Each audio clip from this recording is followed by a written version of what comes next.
नमस्कार, मैं संतोष कुमार साहू आपके साथ यूजीसी नेट जून 2022 का जो नोटिफिकेशन है उसके बारे में कुछ चर्चा करने के लिए आया हूँ। दोस्तों, आपको पता होगा कि जो ये जून 2022 का जो नोटिफिकेशन आ गया है और उसके बारे में थोड़ा देखेंगे, चर्चा करेंगे नोटिफिकेशन में क्या है एक्चुअली। तो कैसे मिलेगा आपको नोटिफिकेशन? आपको पहले गूगल पेज को जाना है। गूगल पेज में आपको सर्च करना है ugcnet.nta.nic.in। उसके बाद एंटर मारना है। एंटर मारने से ये वाला पेज आपको मिल जाएगा। इसमें पहले आपको दिया गया है, ये पब्लिक नोटिस सेक्शन को जाएंगे आप। इसमें यहाँ पे इस पर क्लिक करने से आपको मिल जाएगा नोटिफिकेशन। तो ये जो नोटिफिकेशन है इसमें दिया गया है, एक्चुअली ये 2 साइकिल का मर्ज किया गया है। इसमें आपको पता होगा कि जो दिसंबर है, दिसंबर 2021 वो स्किप हो गया था कोविड की वजह से, और अभी जो सेशन है अभी चल रहा है जून 2022 का साइकिल का सेशन है। आपको पता है कि हर साल 2 साइकिल में होता है, एक होता है जून में, एक होता है दिसंबर में। तो कोविड की वजह से दिसंबर 2021 स्किप हो गया था और अभी उसको मर्ज कर दिया है जून 2022 के साथ। क्लियर? और इस साल जो जेआरएफ है, जेआरएफ एंड असिस्टेंट प्रोफेसर है, उसके लिए 82 सब्जेक्ट का हो रहा है एग्ज़ाम और सीबीटी मोड में हो रहा है। सीबीटी मतलब कंप्यूटर बेस्ड टेस्ट। क्लियर? ये है नोटिफिकेशन। और आगे देखेंगे, आपको डेट के बारे में हम चर्चा करेंगे आगे। डेट के लिए फिर से हम जाएंगे, वही वेब पेज को जाएंगे। इसमें आपको देखेंगे वही पब्लिक नोटिस में इम्पोर्टेंट इन्फॉर्मेशन के बारे में यहाँ पे मिल जाएगा। क्लियर? तो ये जो इम्पोर्टेंट इन्फॉर्मेशन है इसके बारे में यहाँ देख लेते हैं, क्या क्या कब एक्टिविटी, क्या क्या कब डेट में होगा। तो पहला है, आपको डेट मिला है 30 अप्रैल से 20 मई तक, इसी बीच में आपको एप्लीकेशन भरना है। क्लियर? तो मेरे ख्याल से आप अगर बहुत सीरियस है यूजीसी नेट एग्ज़ाम देने के लिए तो मई 15 से पहले आपको कर लेना चाहिए, क्योंकि बाद में जो लास्ट में 5 दिन होता है वो थोड़ा हचपच हो जाता है, सर्वर डाउन हो जाता है। बहुत सारे बच्चे एक साथ करने के लिए कोशिश करते हैं तो आपको परेशानी होगा। लास्ट 4-5 दिन जो रहता है उसमें परेशानी ज़्यादा होता है, इसलिए मई 15 से पहले आपको कर लेना चाहिए। पेमेंट कब तक है? वही मई 20 को लास्ट डेट है, वही मई 20 को ही आपको पेमेंट कर लेना चाहिए। उसके बाद आपका पेमेंट नहीं लेगा।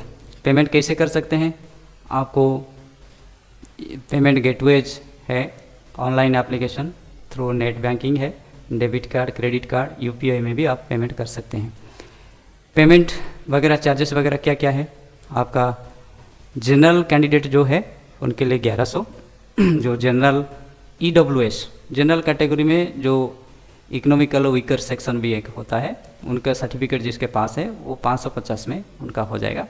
OBC नॉन क्रीमी लेयर जो है वो भी 550 उनका एग्जामिनेशन फ़ी, एप्लीकेशन फ़ी। SC ST और PWD के लिए 275। इसके अलावा और एक प्रोसेसिंग चार्ज होता है, सर्विस चार्ज होता है, GST मिला के।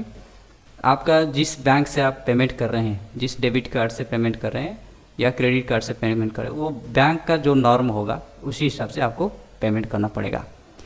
तो उसके बाद करेक्शन करने के लिए आपको एक विंडो मिलेगा।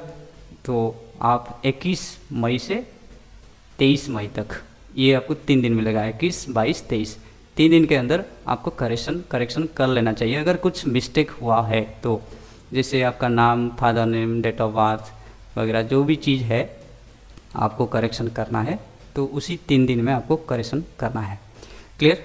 बाकी जो है intimation of city of exam centre वो बाद में अनाउंस होगा, क्योंकि अभी कोविड चल रहा है। कभी कोविड का सिचुएशन अगर अनकंट्रोल हो जाएगा तो फिर उसी हिसाब से इसको बाद में अनाउंस करने के लिए सब लिखा है। एडमिट कार्ड जो डाउनलोड कब होगा वो भी बाद में अनाउंस होगा। एग्जामिनेशन डेट भी, अभी टेंटेटिव डेट भी नहीं मिला है किस महीना में एग्ज़ाम होगा। क्लियर? क्योंकि ये कोविड की वजह से शायद मेरे ख्याल से उसी वजह से डिक्लेयर नहीं किया गया है, नहीं तो डिक्लेयर कर देते हैं कि इसी दिन से एग्ज़ाम शुरू होगा, इसी दिन कंप्लीट होगा। एग्जामिनेशन का ड्यूरेशन का तो आपको पता है, जो पहले से दिए हुए उसको पता होगा, जो नहीं दिए हैं तो आपको पता होना चाहिए कि ये 3 घंटा का होता है, उसमें ब्रेक नहीं रहता है। अब पेपर 1 के लिए आपको 1 घंटा मिलता है। पेपर 1 में आपका 50 क्वेश्चन होता है।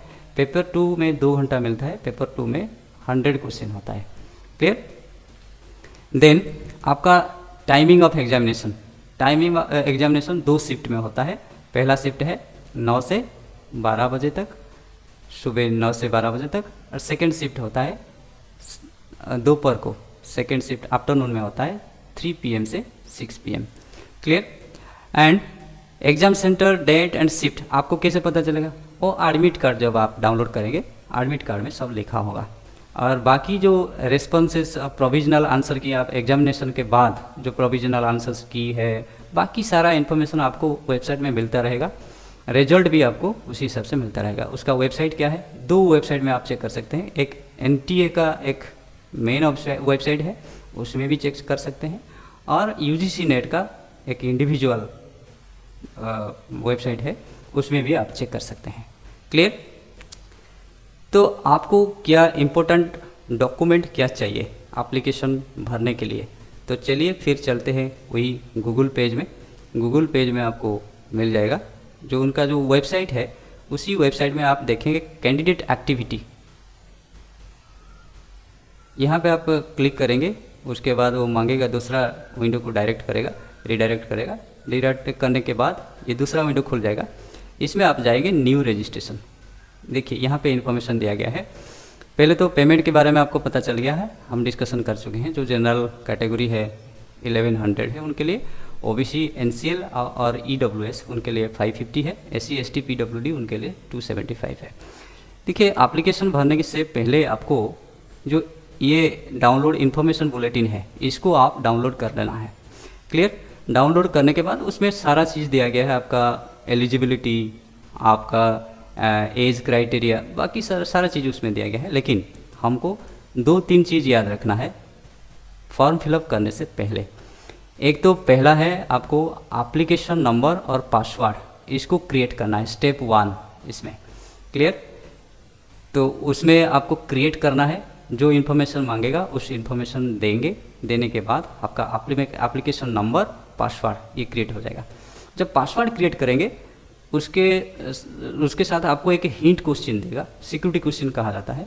और सिक्योरिटी क्वेश्चन का जो आंसर आप देंगे उस आंसर को याद रख लेना, नोट कर लीजिए, क्योंकि बाद में काम में आ सकता है जब पासवर्ड रिट्राइव करेंगे।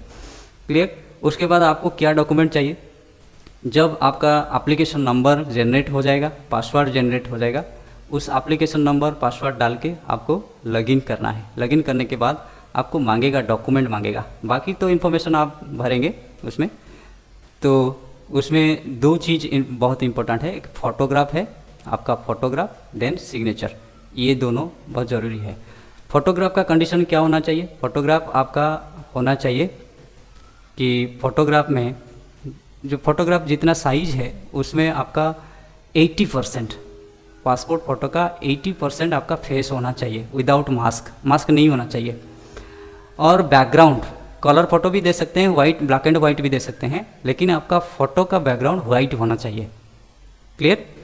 कलर फ़ोटो में भी बैकग्राउंड वाइट होना चाहिए, ताकि आपका जो कान का जो हिस्सा है वो क्लियरली विजिबल होना चाहिए। और दोनों सिग्नेचर फ़ोटो JPG फॉर्मेट में होना चाहिए। उनका साइज क्या है? फोटोग्राफ का, स्कैन फोटोग्राफ का साइज 10 KB से लेकर 200 KB के अंदर होना चाहिए, 10 KB से ज़्यादा, 200 से कम, ताकि वो क्लैरिटी रहेगा। और आपका जो सिग्नेचर है, सिग्नेचर का साइज क्या रहेगा? सिग्नेचर का 4 KB से लेकर 30 KB के अंदर होना चाहिए, 4 से ज़्यादा, 30 से कम। क्लियर? देन आपका फ़ी जो है, बाकी अपलोड करने के बाद आपको फ़ी का विंडो को रिडायरेक्ट करेगा। फ़ी में आपको उसी हिसाब से फ़ी भरना है, आपको नेट बैंकिंग में पे करना है, या डेबिट कार्ड, क्रेडिट कार्ड में आपको पेमेंट कर लेना है। और पासवर्ड के बारे में थोड़ा सा जानकारी ले लेना चाहिए। पासवर्ड में तो एक बताया था सिक्योरिटी क्वेश्चन, आप उसको याद रखना है। पासवर्ड कैसे देंगे आप, क्या क्या होना चाहिए? पासवर्ड में आपको देखिए 8 से 13 के अंदर आपको होना चाहिए। 8 से कम कैरेक्टर आप अगर रख रहे हैं तो नहीं लेगा, 8 से 13 के अंदर, 13 से ज़्यादा होने से चलेगा, लेकिन 8 से 13 के अंदर आपको रखना है। क्लियर? एक नहीं, 13 से ज़्यादा नहीं हो सकता है, 8 से 13 के अंदर ही आपको जो पासवर्ड है, पासवर्ड में जितना जो कैरेक्टर है वो 8 से 13 के अंदर होना चाहिए। 8 से कम होने से नहीं लेगा, वो स्ट्रॉन्ग पासवर्ड नहीं हो पाएगा। तो उसका कंडीशन 2-3 कंडीशन है, उसमें जो 8 से 13 के बीच जो कैरेक्टर आप चूज करेंगे उसमें एक अपर केस होना चाहिए। अपर केस मतलब कैपिटल लेटर एक होना चाहिए। और दूसरा है एक लोअर केस। लोअर केस मतलब स्मॉल लेटर होना चाहिए उसके बीच में। जरूर एक ही एक मतलब एक जरूर होना चाहिए। आप 2 भी यूज कर सकते हैं, तो 3 भी यूज कर सकते हैं। उसके बाद न्यूमेरिक वैल्यू, न्यूमेरिक वैल्यू जैसे 0 से लेकर 9 तक, 0 1 2 3 4 5 6 7 8 9, उनमें से कोई एक होना चाहिए, जरूर है। आप 2-3 यूज कर सकते हैं, लेकिन एक जरूरी होना चाहिए। देन उसमें एक स्पेशल कैरेक्टर जैसे आपका @ hash, percentage, upper case and star सब रहता है। नंबर के ऊपर कीबोर्ड में आप अगर देखेंगे, नंबर के ऊपर वो सिग्नल रहता है, शिफ्ट के साथ दबा देने से वो आ जाता है। तो उनमें से कोई एक होना चाहिए। आप 2 भी यूज कर सकते हो, एक से ज़्यादा यूज कर सकते हैं, लेकिन कंडीशन क्या है, 8 से 13 के बीच होना चाहिए। क्लियर? और पासवर्ड को रिसेट करने के लिए एक इम्पोर्टेंट बात है, आपको याद रखना चाहिए। 3 उपाय होता है पासवर्ड रिसेट करने के लिए। पहला होता है आप जो क्वेश्चन, सिक्योरिटी क्वेश्चन और उसका आंसर को यूज करके, अगर पासवर्ड भूल गए आप, उसको यूज करके रिट्राइव कर सकते हैं। और मैसेज के थ्रू, आप जो मोबाइल नंबर दिए होंगे उसके थ्रू भी आप रिट्राइव कर सकते हैं, और मेल के थ्रू भी आप रिट्राइव कर सकते हैं। तो ये था ये नोटिफिकेशन के बारे में। बहुत बहुत धन्यवाद। फिर हम देखेंगे कैसे आप फॉर्म फिलअप करेंगे, उसका एक वीडियो बनाएंगे। Thank you very much.